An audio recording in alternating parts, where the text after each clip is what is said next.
नगर परिषद की साधारण सभा की बैठक में बीजेपी पार्षदों ने जमकर हंगामा किया।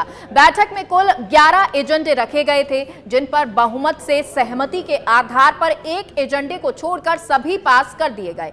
हंगामे को लेकर सभापति पायल सैनी से हमारे संवाददाता कौशल शर्मा ने खास बातचीत की। नगर परिषद चूरू में साधारण सभा की बैठक हुई है।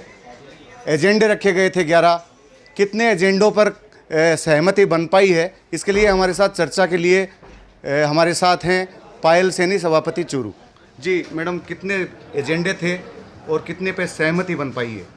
देखिए, आज चूरू नगर परिषद की साधारण सभा की बैठक थी, जिसमें कुल मिलाकर 11 एजेंडे जो है नगर परिषद में हमने रखे थे। 11 एजेंडों के अंदर जो 11वां एजेंडा था उसमें करीब 6 बिंदु थे। जो छठा बिंदु है उसको छोड़कर बाकी सभी एजेंडे जो है वो बहुमत से पास हुए हैं। कुछ हंगामा भी हुआ है बैठक के दौरान, भाजपा पार्षदों ने हंगामा किया है और भी आपके समर्थित जो पार्षद हैं उन्होंने भी हंगामा किया है। क्या मामला था पूरा? देखिए, जो प्रथम एजेंडा था साधारण सभा की बैठक जब हमने चालू करी, उसके बाद जो प्रथम एजेंडा जब पढ़ा गया, कुंभाराम आर्य जी की मूर्ति और वह सुभाष चंद्र बोस जी की मूर्ति लगाने के ऊपर जो विचार था, उसी एजेंडे के ऊपर बीजेपी के पार्षदों के द्वारा जो है हंगामा हुआ। और हमेशा से ऐसा होता आया है कि चूरू नगर परिषद में हमने जब भी साधारण सभा की बैठक रही है तो विपक्ष क्योंकि अल्पमत में है और बड़ा उन्होंने अपनी जो है उनकी इज्जत भी कहें तो नगर परिषद चुनाव के अंदर नहीं बच पाई थी और बहुत कम होने की वजह से हमेशा शोर के द्वारा वो अपनी उपस्थिति दर्ज कराना चाहते हैं और इसीलिए हमेशा से वो हंगामा खड़ा करते आए हैं। और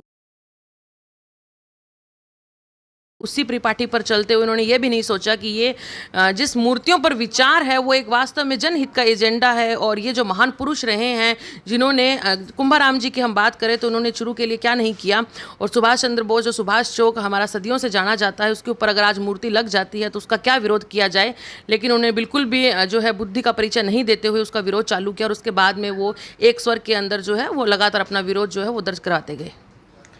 नेता प्रतिपक्ष विमला जी गढ़वाल हैं, मनोनीत पार्षद के साथ धक्का मुक्की हुई है, क्या कहेंगे? देखिए, मनोनीत पार्षद के साथ में धक्का मुक्की जो हुई है बेहद ही शर्मनाक ये वाक़या हुआ है। विमला जी गढ़वाल नेता प्रतिपक्ष है और काफ़ी समय से उनका अनुभव भी है। मुझे उनसे बिल्कुल ये उम्मीद नहीं थी कि एक महिला होने के नाते दूसरी महिला का इस तरीके से, चूँकि जो मनोनीत पार्षद है अभी अभी चुनकर आई है, नया मेंबर है हमारे बोर्ड मीटिंग का, जिसको ज़्यादा अनुभव भी नहीं है और वो क्या उनको अपनी बात रखने का भी अधिकार नहीं था। और उन्होंने जिस तरीके से मुझे मनोनीत पार्षद के द्वारा बताया गया कि उनका जो है चेहरा पकड़ के उसको एक तरीके से कोसा गया और मोसा गया, तो बेहद ही शर्मनाक वाकया था। इसके लिए मैं विमला जी गढ़वाल की बहुत ज़्यादा निंदा करती हूं और सिर्फ आवाज़ ऊंची करने से आप किसी भी मुद्दे पर सही नहीं हो जाते। एक महिला होने के नाते मैं कहूँगी कि महिला का सम्मान जो है वो ज़रूरी है। तो ये थे हमारे साथ नगर परिषद सभापति पायल सैनी, जिनका कहना है कि जो साधारण सभा में जितने भी एजेंडे थे वो चूरू के विकास में महत्वपूर्ण थे। कैमरा पर्सन महेंद्र सोनी के साथ कौशल शर्मा, सच बेधड़क, चूरू से।